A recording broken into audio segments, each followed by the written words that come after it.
Saludos amigos, bienvenidos a un nuevo vídeo de Anato en 10 minutos. Yo soy Javier Leonardo Infante y en este vídeo empezaremos con la serie correspondiente a la región del tórax. Primero veremos una visión general del tórax. El tórax es la parte del cuerpo situada entre el cuello y el abdomen. En él se encuentran los órganos principales de los sistemas respiratorio y cardiovascular. Entonces diremos que el tórax comprende una caja torácica y una cavidad torácica.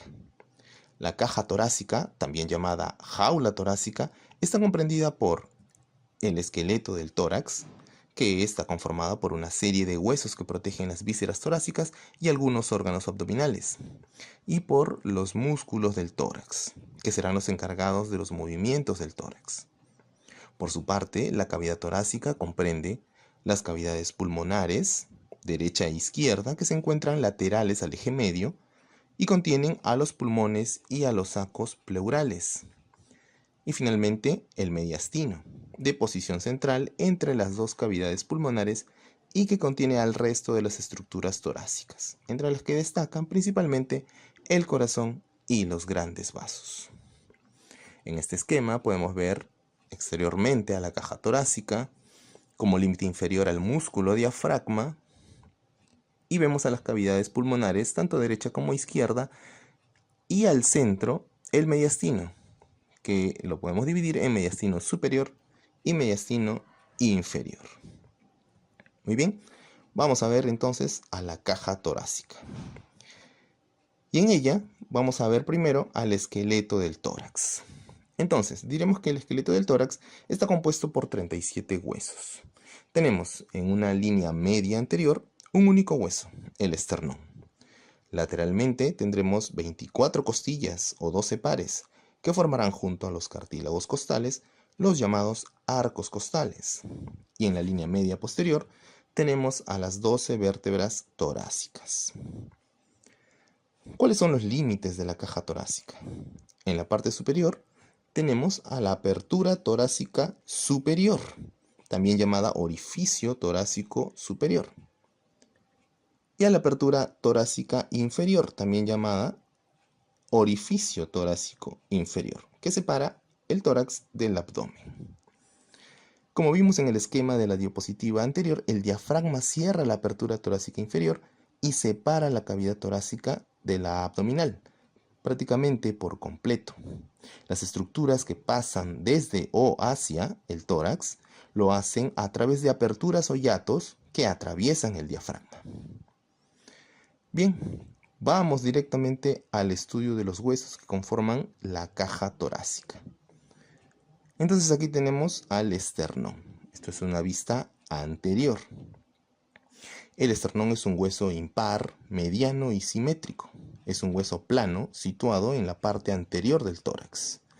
Está constituido por 3 segmentos, que de superior a inferior son el manubrio, el cuerpo y el proceso o apófisis sifoides. Entre el manubrio y el cuerpo del esternón se forma un ángulo, denominado ángulo esternal, clásicamente llamado ángulo de Lewis, que se encuentra a la altura de la vértebra T4. Esta es una referencia muy importante, pues a nivel de T4 vamos a encontrar varios reparos anatómicos, como la articulación manubrio-esternal, el segundo cartílago costal, el inicio y el fin del callado de la aorta, la bifurcación de la tráquea, el borde superior del tronco pulmonar, el callado de la vena ácigos, la división del mediastino en superior e inferior, entre los más importantes. Ahora, estas 3 partes están articuladas entre sí por articulaciones de tipo sínfisis. Entonces, entre el manubrio y el cuerpo del esternón tendremos a la sínfisis manubrio-esternal, y entre el cuerpo del esternón y el proceso sifoides a la sínfisis sifoesternal. El manubrio presenta en su borde superior a la escotadura yugular, también llamada incisura yugular o supraesternal. Inmediatamente adyacente a esta vamos a encontrar a la escotadura clavicular, para la articulación del extremo medial de la clavícula.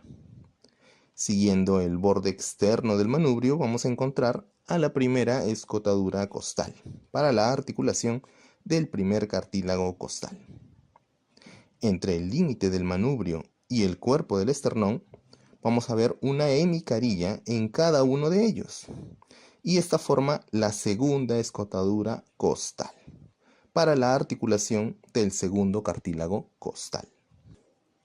Ya en el cuerpo del esternón encontramos consecutivamente a la tercera, la cuarta, la quinta, la sexta y la séptima escotadura costal para los cartílagos costales correspondientes.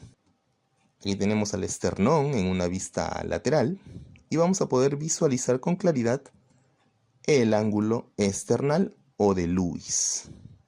Y también desde superior vamos a ver a la escotadura clavicular y a las escotaduras costales primera, segunda, tercera, cuarta, quinta, sexta y séptima. Ahora veamos a las costillas. Esta es una vista lateral.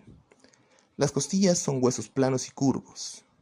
Tenemos 12 pares de costillas, es decir, 24 en total. Tenemos 7 costillas verdaderas, llamadas vértebrocostales, desde la primera hasta la séptima. Se unen directamente al esternón mediante sus propios cartílagos costales. 3 costillas falsas, también llamadas vértebrocondrales, son la octava, la novena y la décima. Los cartílagos de estas costillas se van uniendo al cartílago de la costilla inmediata superior y finalmente todas se unen al cartílago de la séptima, que será quien las conecte con el esternón. Y finalmente 2 costillas flotantes, llamadas también libres. Son la 11ª y la 12ª. Estas sí poseen cartílagos, pero son muy rudimentarios y no conectan con el esternón ni directa ni indirectamente. Veremos ahora las costillas típicas. Estas son las costillas desde la tercera hasta la novena. En este caso, tenemos aquí una octava costilla. Y en ella vamos a encontrar una cabeza que presenta 2 caras articulares. Una que se articula con la vértebra que le corresponde numéricamente y otra que lo hace con la vértebra inmediatamente superior. Luego tenemos un cuello que conecta la cabeza con el cuerpo a nivel del tubérculo, que presenta una porción articular para la articulación con el proceso transverso o apófisis transversa de la vértebra correspondiente. El cuerpo es delgado, plano y curvo, que gira a nivel del ángulo en sentido anterolateral. Como dato de importancia diremos que en el borde inferior de la costilla se encuentra el surco de la costilla, que protege en parte al nervio y a los vasos intercostales. Las costillas atípicas son la primera, la segunda, la décima, la 11ª y la 12ª. Aquí tenemos a una primera costilla y a una segunda costilla. Vemos que presentan cabeza, cuello, tubérculo y cuerpo, al igual que las demás. Pero adicionalmente en ellas vamos a encontrar estructuras que les van a diferenciar del resto. Por ejemplo, vemos que la primera costilla es más ancha, corta y curvada, casi horizontal. Su cabeza tiene una única carilla articular para la vértebra T1. Presenta 2 surcos que cruzan transversalmente la cara superior. Uno, el surco para la vena subclavia, que pasa por delante, y otro, el surco para la arteria subclavia, que pasa por detrás. Y entre los dos encontramos a una zona de inserción muscular. Es el tubérculo del músculo escaleno anterior, clásicamente conocido como el tubérculo de Lisfranc. La segunda costilla es más delgada, menos curva y más larga que la primera. En la cabeza presenta 2 caras articulares para las vértebras T1 y T2. Además, en su cara superior presenta una superficie rugosa, el tubérculo del músculo serrato anterior. Veamos en este gráfico la articulación costovertebral de una 7ª costilla. La cabeza se articula con T6 en su hemicarilla inferior y con T7 en su hemicarilla superior. Y finalmente, el tubérculo de la séptima costilla se articula con el proceso transverso de la vértebra T7 en su hemicarilla correspondiente. Y eso fue todo por este vídeo. Síguenos como Anatomía Sosibas, suscríbete a nuestro canal para que no te pierdas ninguno de nuestros vídeos, búscanos en nuestras redes sociales y dale like a este vídeo si te gustó. Esto fue Anato en 10 minutos. Muchas gracias.